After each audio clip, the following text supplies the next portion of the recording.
sir, my case is a rare case of adult onset Bartter syndrome.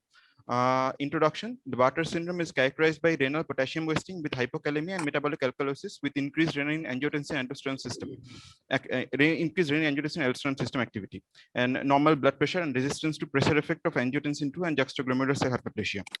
Most of the cases have been noted in the pediatric age group, and the adult onset of the Bartter syndrome is very rare.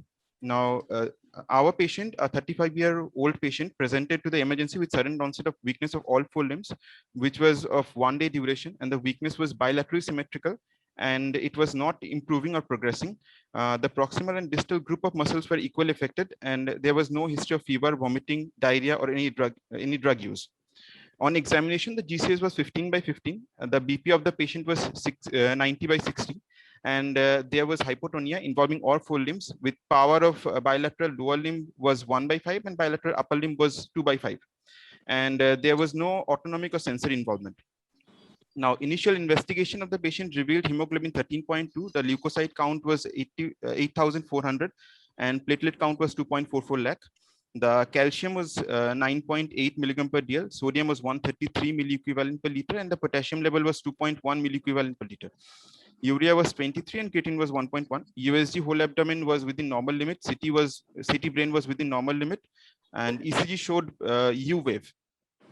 The urinary potassium creatine ratio, then we went for the urinary potassium creatine ratio. It was elevated around 98.64, suggesting renal loss. And there was no history of any osmotic diuretic use. That's why we didn't do a TTKG. The BP of the patient was 90 by 60. In the then we did the ABG of the patient. The ABG of the patient revealed pH 7.48, PO2 is 93 millimeter of Hg, PCO2 was 42 millimeter of Hg, and bicarbonate was 34. And urinary chloride was 111 millimole per liter. The urinary calcium creatine ratio was raised 0.26. Now, as per the algorithm, it was showing there was no history of diuretic use. So as per the algorithm, we made a diagnosis of adult onset Bartter syndrome. The patient was then treated with magnesium and high dose of spironolactone and indomethacin along with potassium supplementation. Now, Bartter syndrome is a rare autosomal recessive disorder from mutations of any of the 5 iron transport proteins in the thick ascending limb of healthy, giving to the clinical picture I discussed here.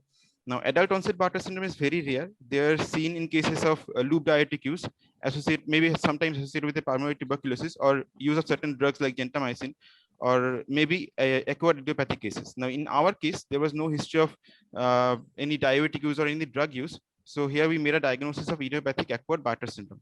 Now, a patient of hypokalemic paralysis should be searched for an etiology.